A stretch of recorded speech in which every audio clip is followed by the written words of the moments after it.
The Galactic Council chamber looked like someone had kicked over an anthill. Delegates from 40 different species scrambled toward the exits, while holographic displays showed the same terrifying footage on repeat. A ship the size of a small city twisted and melted under streams of white-hot plasma. The attackers circled the wreckage like sharks, their massive wings cutting through the vacuum of space as if it were nothing more than air. Ambassador Richard Hayes stood perfectly still while chaos swirled around him. His hands gripped the edge of his observation platform hard enough to hurt. He had seen the footage 6 times now. Each viewing made his stomach tighten a little more. The creatures on the screens were beautiful and terrible all at once. Their scales shimmered with colors that had no names in human languages. Some were deep crimson that seemed to glow from within. Others were midnight blue shot through with veins of gold. The smallest one was still larger than any warship humanity had ever built. When they opened their mouths, space itself seemed to burn. The Flamekin, the dragons. They had emerged from their volcanic moon 3 months ago, and the galaxy had been falling apart ever since that a tall figure stopped beside Richard. Chancellor Voros of the Centauri Coalition looked like he had aged 10 years in 10 weeks. His silver skin had lost its usual shimmer, and his 4 eyes were bloodshot from too many sleepless nights. "Your people still believe negotiation is possible," Voros said. It was not quite a question. "My people believe war should be the last option, not the first," Richard replied. Voros made a sound that might have been a laugh or a sob. "We offered them the Helios cluster. 17 systems rich with minerals they could have mined for 1,000 years. They burned our courier ship and everyone on it. The Andromedans offered technology," Richard said quietly. "Yes, our most advanced stellar engines, our quantum networks, our medical databases that could have extended their lives by centuries." Voros turned to look at Richard directly. "They melted it all into slag and sent the molten remains back to us in an escape pod. The pilot survived long enough to deliver their message. Do you know what it was?" Richard shook his head. "Garbage," Voros said. "That was the whole message. Just that one word." Down in the center of the chamber, the council leader called for order. Her voice boomed through translation systems in 80 different languages at once. Slowly, reluctantly, the delegates returned to their seats. "We have exhausted every peaceful option," the council leader announced. Her species had no name humans could pronounce, so everyone just called her the leader. She looked like a being made of crystal and light, but her voice carried the weight of someone who had seen too much death. "The Flamekin have rejected our wealth. They have rejected our technology. They have rejected our offers of territory, resources, and autonomy. 3 days ago, we offered them complete independence and sovereignty over their entire sector. They burned that offer along with the 12 ambassadors who delivered it." Murmurs ran through the chamber. Richard felt something cold settle in his chest. 12 ambassadors. He had known 2 of them personally. Therefore, the leader continued, "I call for a vote. Should this council authorize military action against the Flamekin?" The voting began immediately. Richard watched the display above his head as species after species voted yes. The numbers climbed steadily. Humanity's vote would not matter much. They were too new to the galactic community, too small, too far from the center of power. But Richard cast his vote anyway. Note IT barely registered in the final count. 217 species voted for war. Only 5 voted against it. The measure passed with what the council called overwhelming support. "The combined fleet will assemble in 72 hours, the leader announced. Every member species is expected to contribute ships and personnel according to their capacity. This session is adjourned." Richard left the chamber as quickly as he could without running. His personal communication device had been vibrating in his pocket for the last 10 minutes. He stepped into a private alcove and answered the call. His wife's face appeared on the small screen and looked tired and scared. Behind her, Richard could see their living room on New Terra. The windows showed the night sky lit up by dozens of evacuation shuttles launching toward orbit. "They're calling for evacuation," and said without preamble. All frontier colonies within 30 light years of dragon territory. We have 48 hours to pack what we can carry and leave everything else behind. Richard closed his eyes. New Terra was their home. They had built a life there over the last 8 years. Danny had been born there. Where is he? Richard asked, playing in his room. He keeps asking questions. N's voice cracked slightly. He wants to know why the dragons are so angry. I try to explain, but he just looks at me with those big eyes and asks why no one has tried to be their friend. Despite everything, Richard almost smiled.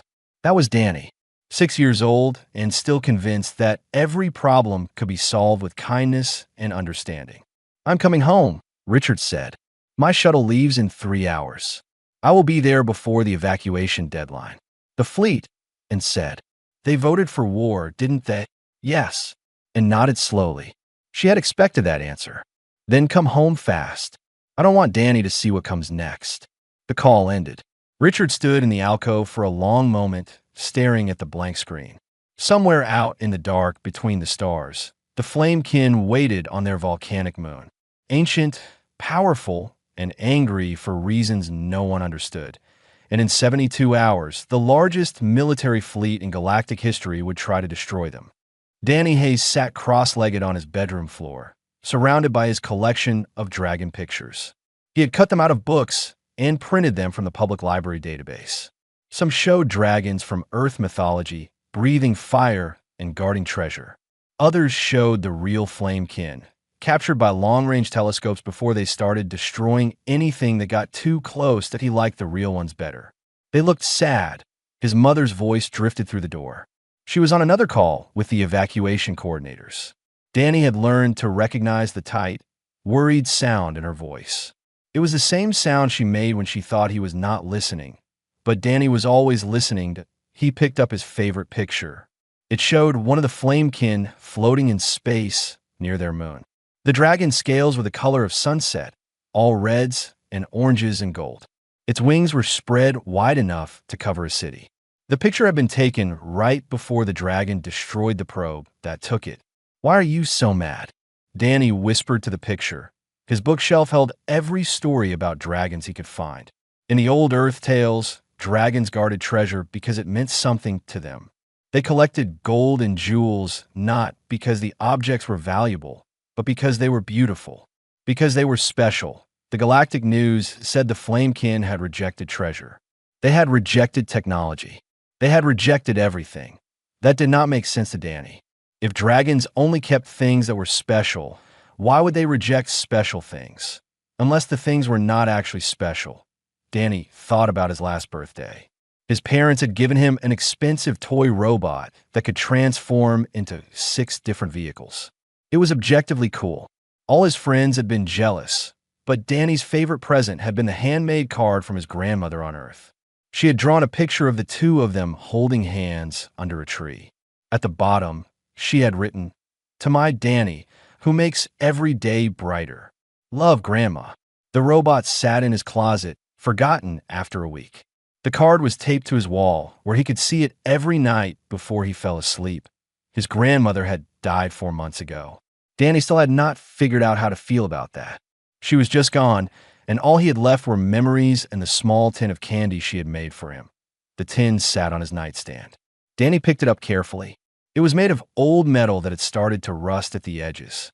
His grandmother had decorated it with stickers of bees and flowers. Inside were 3 honey lemon drops, wrapped in wax paper. She had made them herself in her kitchen on Earth. Danny remembered watching her stir the big pot of golden liquid. She had let him squeeze the lemons. The whole house had smelled like sunshine and sweetness. "These are special," she had told him, pouring the candy into molds. "I only make them for the most important people. And you, Danny, are the most important person in the whole universe." The tin had originally held 20 candies. Danny had eaten them one by one over the past 2 years, saving them for special moments. When he learned to ride his bike without training wheels, he had eaten one. When he made his first friend at school on New Terra, he had eaten another. Each candy was a celebration, a memory, a connection to his grandmother. Now he only had 3 left. 3 in the entire universe. His door opened and his mother came in. and sat down on the floor next to him, looking at the dragon pictures scattered around. "Packing time, sweetheart," she said gently. "We can only take what fits in 2 bags. You need to choose your most important things." Danny looked around his room. His toys, his books, his clothes, his drawings. None of it felt important compared to the candy tin. "Can I ask you something?" Danny said. "Always. Why do people keep giving the dragon stuff they don't want?" And sighed. She had been dreading this conversation. The dragons are very powerful and very dangerous. People are trying to make them happy, so they will stop being angry. "But they keep giving them the wrong stuff," Danny said. "That is like if you were sad and I gave you a new spaceship. You don't want a spaceship. You would want a hug." And felt her throat tighten. Sometimes her son's simple wisdom hit harder than any political speech. "You are right. But we don't know what the dragons want. They want something real," Danny said with the absolute certainty only a 6-year-old could possess. "All that other stuff, the gold and the technology and whatever, it is not real. It is just stuff. Grandma always said the best presents come from your heart, not from a store." Grandma was very wise and said softly. Danny looked down at the candy tin in his hands. An idea was forming in his mind. It was probably a stupid idea. Adults would definitely say it was stupid, but it felt right. That night, Danny lay in bed listening to his parents talk in the next room. His father had come home. Danny had hugged him tight and pretended not to notice that his dad's eyes were red. Now they were discussing the evacuation. The war. The fleet that would attack the dragons in less than 2 days. Danny waited until their voices quieted. He waited until the house was dark and silent. Then he got out of bed and packed his small backpack. He put in the candy tin, a bottle of water, and the translation device his father kept in his study. He had watched his dad use it enough times to know how it worked. He wrote a note in crayon on the back of one of his dragon pictures. "Gone to talk to the dragons. They just need a real present. Love, Danny." He left it on his pillow where his mom would find it in the morning. Then Danny Hayes, age 6, snuck out of his house and headed for the spaceport. The spaceport hummed with activity even at 3 in the morning. Evacuation transports lined up like birds waiting to fly south for winter. Danny crouched behind a stack of cargo containers and watched people hurry past with their bags and children and whatever pieces of home they could carry. Nobody noticed one small boy in pajamas and a backpack. The supply drones were automated. Danny had learned that from watching the port operations with his dad. They flew out every few hours carrying food, medicine, and equipment to the mining stations and research outposts scattered across the sector. Most of those outposts were being abandoned now, but the drones kept flying anyway because nobody had bothered to shut down the automated systems. Danny found Drone Bay 7 exactly where his father's port maps had shown it. The bay was empty except for 3 drones sitting on their charging platforms.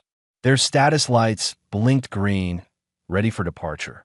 The nearest drone was about the size of his family's living room. Its cargo hold stood open, already loaded with supplies. Danny checked the destination display on the side.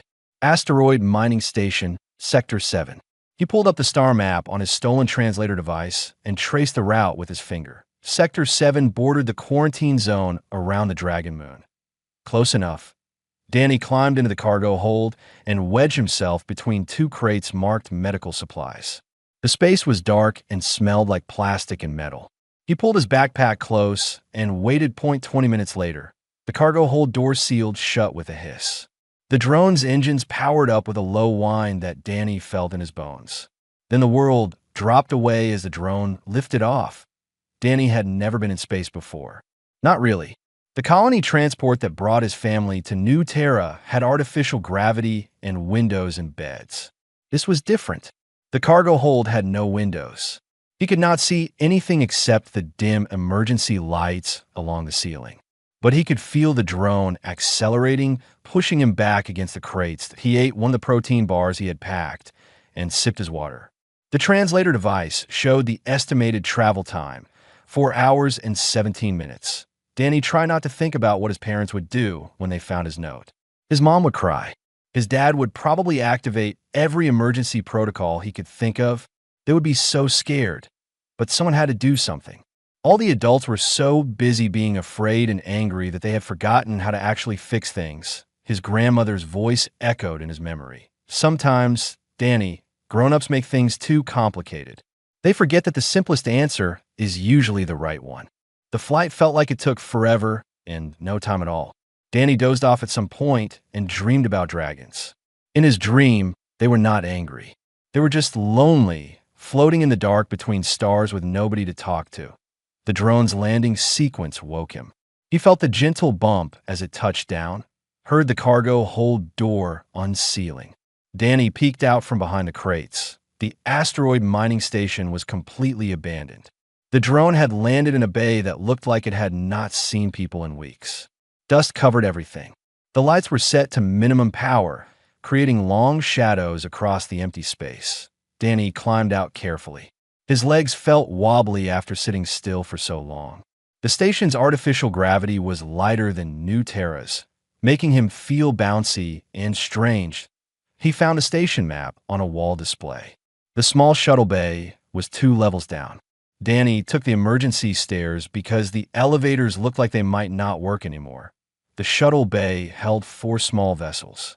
3 of them had red warning lights indicating they were out of fuel or damaged. But the 4th one, tucked in the corner, showed a green status light. Danny approached it slowly.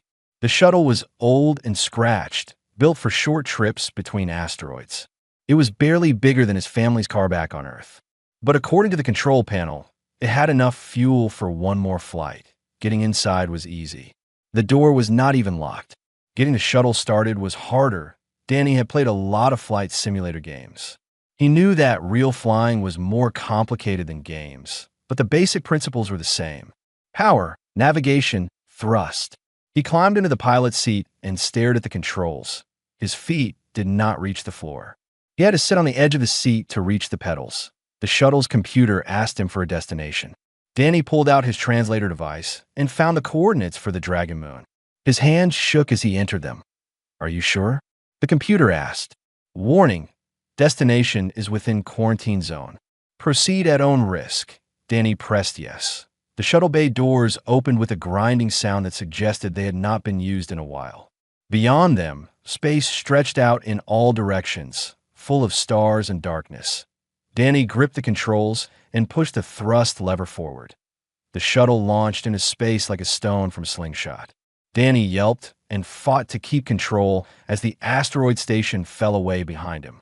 The computer beeped warnings at him about his flight path and velocity and a dozen other things he did not understand. But the shuttle was flying. It was actually flying. And ahead, still distant but growing closer, was a moon that glowed red and orange from the volcanic activity beneath its surface.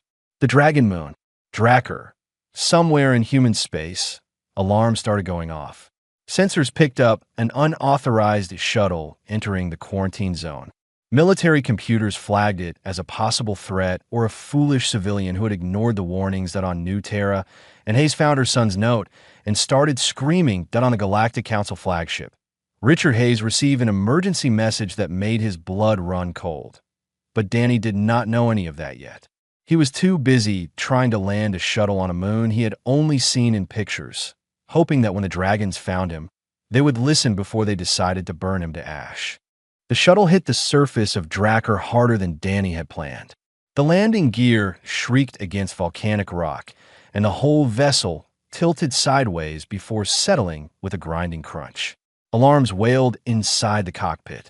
The computer announced hull damage and engine failure in a calm voice that seemed inappropriate given the circumstances. Danny unbuckled his safety harness with shaking hands. His heart hammered so hard he could hear in his ears.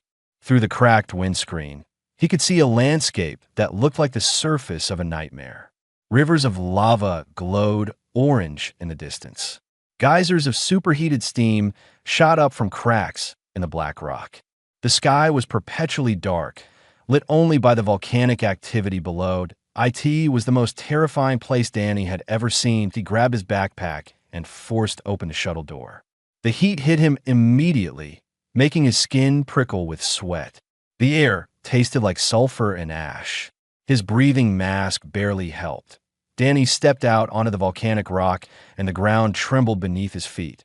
Then the sky opened up. 3 dragons descended through the smoke and darkness like falling stars.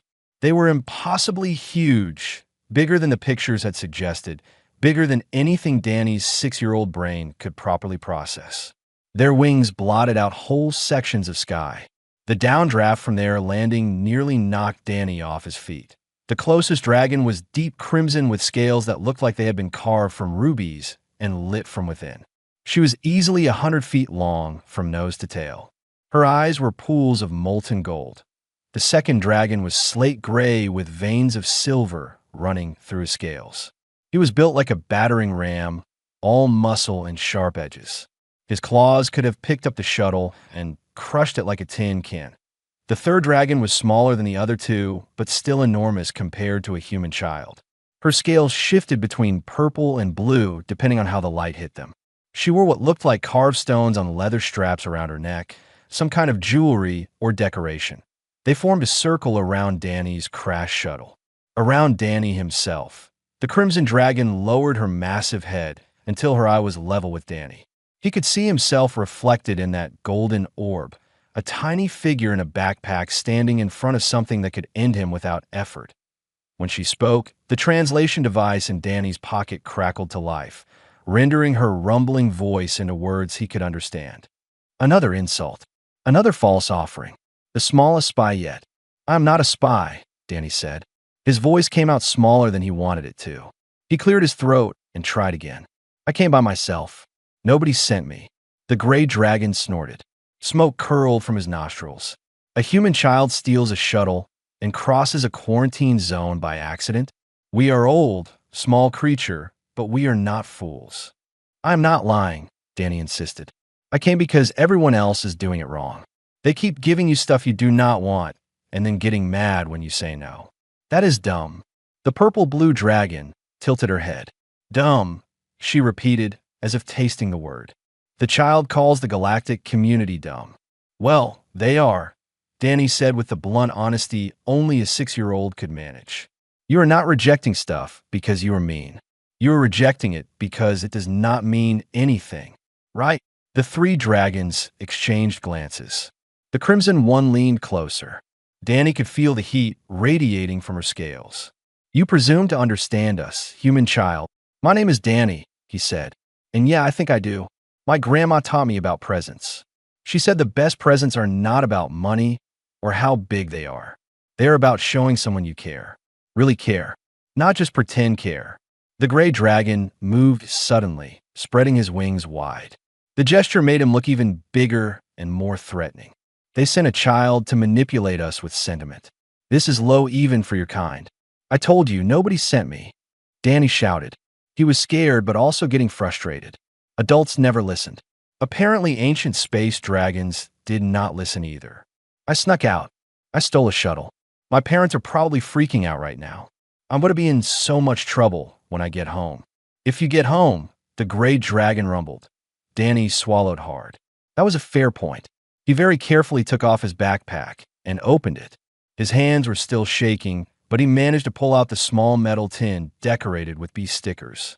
"I brought you something," he said. "It is not much.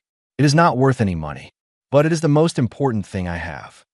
The Crimson Dragon's eyes narrowed. "What is it?" "Candy. Honey lemon drops. My grandma made them before she died." Danny opened the tin and showed them the 3 remaining candies, each wrapped in wax paper. "I have been saving these for 2 years. I only eat them on really special days. I only have 3 left in the whole universe." The dragons were silent. Even the gray one had stopped looking quite so ready to incinerate him. Danny unwrapped one of the candies and popped it into his mouth. The familiar taste of honey and lemon filled his senses. It tasted like his grandmother's kitchen, like safety and love. "Everyone else brought you stuff that did not mean anything," Danny said around the candy. "But these mean everything to me. So I thought maybe that is what you really want. Not fake presents. Real ones." He held out the tin with the 2 remaining candies toward the Crimson Dragon. "You can have them if you want. Because I think you are not mean. I think you are just sad. And sad people need real presents, not fake ones." For a long moment, nothing happened. The wind howled across the volcanic landscape. Lava bubbled in the distance. Danny's arms started to get tired from holding out the tin. Then the Crimson Dragon did something that shook her to her ancient core. She cried. Tears ran down the Crimson Dragon's face like drops of molten metal. They hissed when they hit the volcanic rock, leaving scorch marks. The sound of her crying was like distant thunder, rolling and deep and filled with centuries of pain. Danny lowered the candy tin, suddenly unsure. He had made the dragon cry. Was that good or bad? The purple-blue dragon moved closer to her crimson companion, touching her wing gently with her own. The gray dragon, who had looked ready to burn Danny to cinders moments before, now stood very still with his head bowed. Finally, the Crimson Dragon spoke. Her voice was thick with emotion. Come with us, Danny Hayes. We will tell you what no one else bothered to ask. She reached down with one massive claw and gently, impossibly gently, picked Danny up. He sat at her palm like a toy, clutching his backpack and candy tin. The heat from her scales should have burned him, but somehow did not. Maybe she was controlling it. Maybe dragon fire only burned what they wanted it to burn. The three dragons took flight. Danny watched the crashed shuttle shrink below them until it was just a glint of metal on the black rock. They flew toward the largest volcano, where the glow from inside painted the smoke red and gold. They descended into the mouth of the volcano. Danny expected to be roasted alive. Instead, the dragons passed through some kind of barrier, and suddenly the heat became bearable. They landed in a massive cavern deep inside the mountain. The walls were covered in carvings and paintings that showed dragons and stars, and events Danny could not begin to understand. The Crimson Dragon set Danny down carefully on a smooth section of stone floor. The purple-blue dragon used her tail to arrange what looked like cushions made of woven metal fibers. The gray dragon disappeared into a side tunnel and returned carrying a bowl of water, which he placed near Danny with surprising care. Sit, the Crimson Dragon said. Listen, and we will tell you the truth. Danny sat on the cushions and listened. The Crimson Dragon introduced herself as Grandmother of Flames. The gray dragon was Stormwing. The purple-blue dragon was Emberheart. They were not the only flamekin left, but they were the leaders, the eldest, the keepers of memory that Grandmother of Flames carefully took one of the candies from Danny's tin. She unwrapped it with a delicacy that seemed impossible for claws so large. She placed it in her mouth and closed her eyes. Honey and lemon, she said. Sweetness and brightness. Made by hands that loved you. This is a true gift. Then she told Danny their story. Centuries ago, the Flamekin had been part of the galactic community. They had not been warriors or conquerors. They had been artists and philosophers. They made beautiful things and thought deep thoughts and taught anyone who wanted to learn. When war came to the galaxy, a terrible war that consumed entire species, the dragons could have stayed neutral. Their volcanic moon was remote. The fighting might never have reached them, but they chose to help. The Flamekin flew in a battle not because they loved violence, but because innocence needed protecting. They shielded refugee ships with their own bodies. They evacuated populations from dying worlds. They fought when they had to and rescued when they could. Thousands of dragons died in that war. Thousands more were wounded in ways that never fully healed. And when it ended, when peace finally came, the victorious species gathered to celebrate. They gave speeches about bravery and sacrifice. They built monuments, but they did not mention the dragons. The Flamekin were erased from the historical records. Their contributions were attributed to others or forgotten entirely. When they asked why, they were told it was complicated. Politics, public relations. The victors needed to be seen as the heroes of their own story, as compensation. The galactic community offered the dragons gifts. Treasure, technology, territory, empty offerings that meant nothing. We did not fight for payment. Grandmother of Flames said quietly. We fought because it was right, because lives mattered, because someone had to stand between the innocent and the void. They forgot you, Danny said. He understood now. They forgot what you did, and then they tried to pay you to stay quiet about it. Yes, that is really mean. Yes.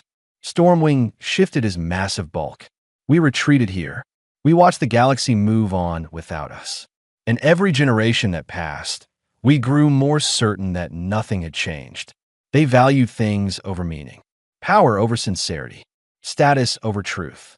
Ember Heart took the second candy from the tin. She split it carefully with one claw and shared half with Stormwing.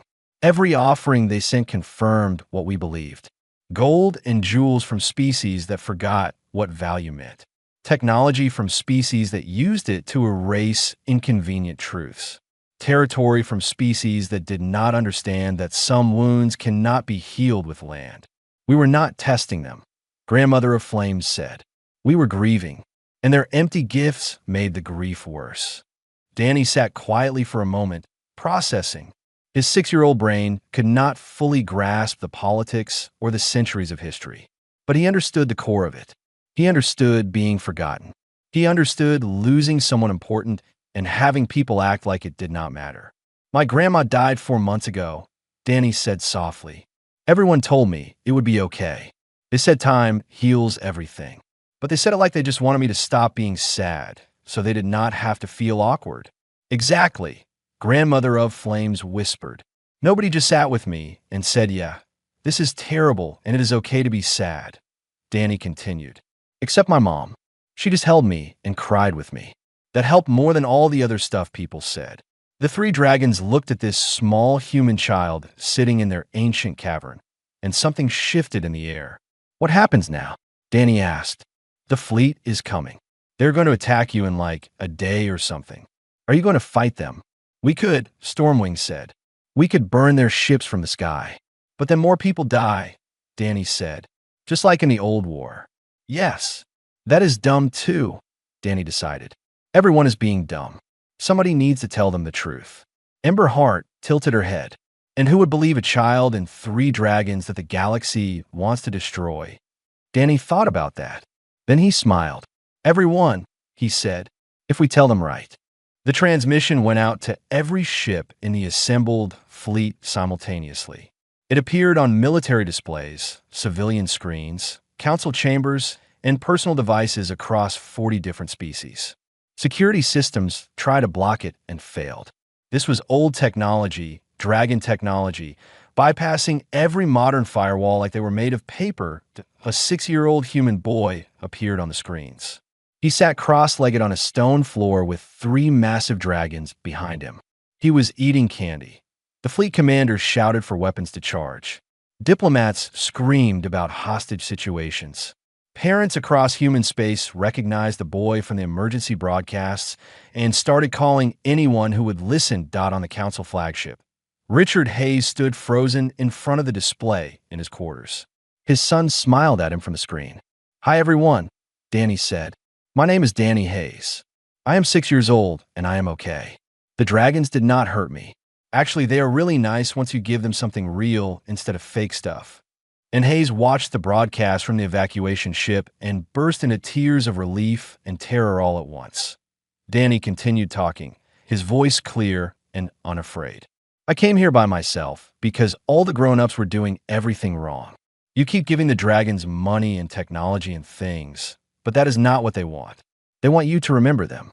They want you to care about what they did. They want the truth. Behind Danny, Grandmother of Flames lowered her enormous head into view of the transmission. When she spoke, the translation systems rendered her words in every language simultaneously. The child speaks truth. We are not your enemies. We never were. For the next 20 minutes, Danny and the dragons told their story. Ember Heart displayed ancient recordings on the cavern walls, holographic projections that showed dragon ships shielding refugee vessels, dragon bodies blocking weapons fire, dragon claws gently carrying wounded across battlefields. Historical data flooded the transmission. Battle records that had been sealed or deleted. Casualty lists that mention dragons by name. Communications between military commanders discussing how to credit the victories without mentioning the inconvenient allies who made them possible. The evidence was overwhelming. On the flagship, Richard Hayes watched species after species verify the data against their own archives. The information was real. The dragons had been erased from history. Stormwing spoke next, his deep voice carrying across space. We did not reject your peace offerings because we wanted war. We rejected them because they were insults disguised as gifts. You try to pay us for our grief. You try to buy our silence about your lies. But this child, grandmother of flames, said, placing one claw gently near Danny, brought us something true, a gift that cost him everything because it meant everything. And in doing so, he reminded us that not all hearts are closed. Not all memories are false. Danny held up his empty candy tin. I gave him my grandma's candy because it was the only thing I had that was real. And that is what you all should have done from the start. Not given them stuff to make them go away. Given them something that showed you actually cared.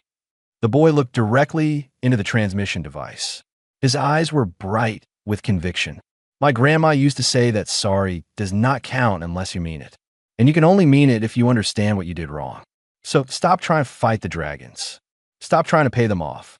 Just say sorry for real. Remember them for real. That is what they want. The transmission included coordinates and access codes. Historical archives that the dragons had kept, ready to be integrated into every educational system in the galaxy. Records of their contributions. Names of the fallen. Stories that deserve to be told. Emberheart spoke last. We do not ask for monuments of gold. We ask for monuments of memory. Teach your children what truly happened. Honor those who sacrificed everything. That is the only payment we have ever wanted. The transmission ended. Silence filled the fleet for exactly 17 seconds.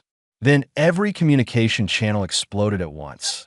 The Galactic Council leader called for an immediate ceasefire and emergency session. Species representatives started accessing the Dragon archives, verifying data, sharing it with their governments. Historians pulled centuries-old records and found the gaps, the deletions, the careful rewrites. The truth spread like fire. Within 6 hours, the Council had issued a formal apology. Not a political statement crafted by committees. A real apology that acknowledged specific wrongs and promised specific actions. The Dragon archives would be integrated into all educational systems. A memorial would be established not in gold or stone, but in dedicated research and teaching about the true history of the war. The fleet stood down. Weapons powered off. Ships that had been ready to fire instead sent requests for dialogue. Richard Hayes took the fastest shuttle he could find to Drakkar. He arrived to find his son eating protein bars with 3 dragons, chatting about Earth mythology and whether knights or samurai would win in a fair fight. The reunion involved a lot of hugging and crying, and Richard telling Danny he was grounded until he was 30. But his voice was full of pride even as he said it. And arrived an hour later, and the crying started all over again. That grandmother of flames watched the human family hold each other. Your child is wise beyond his years. He gets that from his grandmother, Richard said, holding Danny close. The grandmother who made the candy. Yes. Then she raised a good student, the ancient dragon said. We will keep the tin she decorated. It will be our most precious treasure. 6 months later, Danny started first grade at his new school. The first lesson in his history class was about the Flamekin and their sacrifice during the Ancient War. His teacher showed videos and read from the archives and asked the class why it was important to remember. Danny raised his hand. Because present should mean something, he said. And remembering people is the best present you can give. My grandma taught me that. The teacher smiled. That is exactly right. On Drakkar, grandmother of flames sat in her cavern, surrounded by her people. The tin, decorated with bees and flowers, sat in a place of honor, displayed on a shelf carved from volcanic rock. Sometimes she would take it down and hold it carefully, remembering the small human child who understood what an entire galaxy had forgotten. That real gifts come from the heart. That memory matters more than gold. That sometimes the smallest gestures, when they are sincere, can bridge the greatest divides. And that a 6-year-old boy with 3 pieces of homemade candy could do what all the weapons and wealth in the galaxy could not. He could heal wounds that everyone else said were impossible to heal, because he tried.